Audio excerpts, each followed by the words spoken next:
Vous êtes de retour dans Smart Tech. La croissance, c'est bien, mais quand on est une start-up, je dirais une forte croissance relève parfois du défi. On en parle avec Jean-Marc Philippot qui nous a rejoint. Bonjour. Bonjour. Vous êtes le fondateur du réseau Aden Coaching et vous êtes aussi vous-même coach d'entrepreneurs et de dirigeants.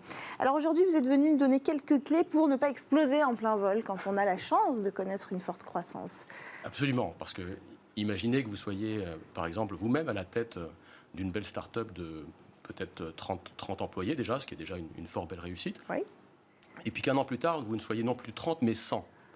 Alors sur le papier, ça a l'air génial, hein, ça veut dire que vous avez trouvé peut-être votre marché, le positionnement de votre produit, ou peut-être que vous avez levé des fonds qui vous ont permis d'accélérer votre développement. Mais en pratique, passer de 30 à 100, c'est un vrai challenge pour que l'entreprise ne perde pas en cohérence, en alignement, et que ça ne devienne pas le chaos, et comme vous disiez, que ça n'explose pas en vol. Et donc, pour bien gérer ça, évidemment, garder la même organisation à 100 qu'à 30, ça n'est pas une option, ça ne marche pas. Et donc, pour vivre aussi bien que possible cette phase d'hypercroissance, il faut une triple transformation. Oui. D'une part, au niveau de chacun des associés, des cofondateurs. Ensuite, au niveau de la gouvernance de l'entreprise. Et enfin, une transformation plus globale, organisationnelle et culturelle. Alors, on va dérouler ensemble ces clés pour survivre à cette transformation. D'abord, vous l'avez dit, l'organisation. Enfin, plutôt repenser cette ligne de direction, sa vision avec ses associés, ses cofondateurs. Voilà, parce qu'en général, une start-up, le plus souvent, il y a entre 2 et 4 fondateurs. Et si je prends par exemple le cas du CEO, donc du dirigeant de l'entreprise, le bon rôle et la bonne place pour le CEO quand l'entreprise fait 20 personnes ne sera pas le même que quand l'entreprise en fera 100. Donc de manière très régulière, peut-être tous les 6 mois, il faut que le CEO et que chaque associé se pose la question, d'abord, qu'est-ce qu'il faut que j'arrête de faire ? Parce qu'au début, quand on a une petite start-up, les associés, ils s'occupent de tout, ils sont au four et au moulin, ils gèrent tous les dossiers. Et petit à petit, il faut qu'ils apprennent à déléguer, à faire confiance, parce que d'autres sont arrivés pour s'occuper d'un certain nombre de choses, et à se focaliser sur ce qui est leur contribution essentielle. Donc leur contribution essentielle, c'est la réponse à la question « qu'est-ce qu'il faut que je continue à faire ?» Sachant qu'il y a une troisième partie qui peut être aussi « qu'est-ce qu'il faut que je commence à faire ou que je fasse davantage ?» Et quand l'entreprise commence à être aussi grande, par exemple, il faut que les associés se mettent à communiquer davantage la vision de l'entreprise, par exemple, ou encore à incarner et à transmettre beaucoup plus les valeurs qui sont aussi l'ADN de l'entreprise et qui sont souvent issues elles-mêmes des personnalités, des convictions ou des valeurs des fondateurs. Il faut recréer une unité, solidifier un peu les bases. Il faut la maintenir, voilà, c'est ça, absolument. Alors, autre point important, élément clé, la gouvernance. Comment on fait en matière de gouvernance ? Alors, au départ, dans une start-up, en général, les associés s'occupent de tout. C'est-à-dire, toute décision passe par eux, toute information passe par eux, ils sont absolument centraux. Et puis, petit à petit, finalement, la gouvernance d'une start-up va évoluer va se rapprocher de la gouvernance d'une entreprise normale, avec des guillemets, c'est-à-dire une entreprise normale, le plus souvent, elle a 2 instances de gouvernance. D'une part, par exemple, un conseil d'administration qui va s'occuper de toutes les décisions stratégiques d'investissement ou de développement, et puis un comité de direction qui va s'occuper des décisions opérationnelles et des décisions au quotidien.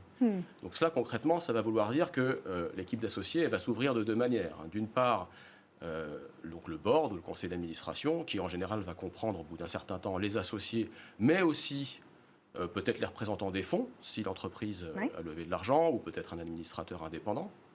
Et de l'autre côté, le comité de direction, à terme, il va inclure non seulement les 2, 3 ou 4 associés cofondateurs, mais aussi d'autres personnes qui seront arrivées en cours de route et qui représenteront des fonctions ou des business units qui ne sont pas incarnées par l'un ou l'autre des associés. Et donc, finalement, les associés, à un moment, ils vont se retrouver un petit peu pris en tenaille entre ces 2 instances, qui sont des instances normales et légales. Et régulièrement, il va falloir qu'ils se reposent eux-mêmes la question, finalement, qu'est-ce qui reste de notre précaré, de notre domaine réservé ? Qu'est-ce qui est vraiment reste la prérogative exclusive de nous, équipe d'associés, et qu'est-ce qui doit être légitimement transféré au board ou au CODIR, et comment tout ça fonctionne de manière aussi harmonieuse que possible. Alors, dernier point, la structure même de la start-up doit être revue, par exemple l'organisation avec les employés.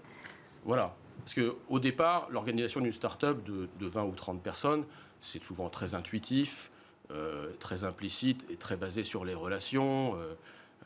on n'y pense même pas, en fait. Ouais. D'ailleurs, souvent, on est tous dans le même lieu. Oui, Alors, tout le monde fait ce qu'il avec peut. le Covid, c'est moins le cas. Mais...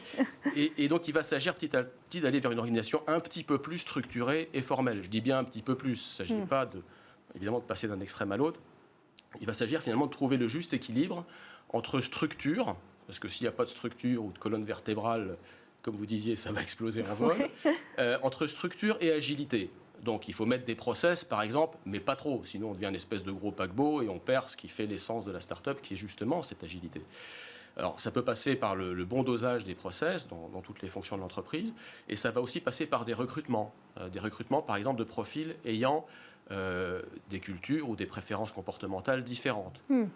Par exemple, il peut souvent arriver que parmi les cofondateurs, ils aiment bien soit plutôt des gens créatifs. Alors, c'est un peu un cliché, mais que ce soit un peu des gens créatifs, intuitifs et très dans la relation, et par contre moins analytiques ou moins dans la structure.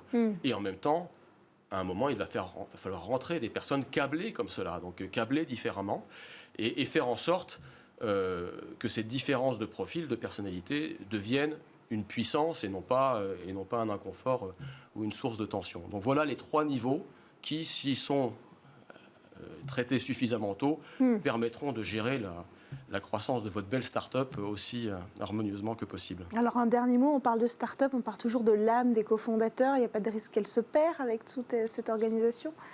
Alors l'âme, justement, ça va souvent s'incarner dans les valeurs. Oui.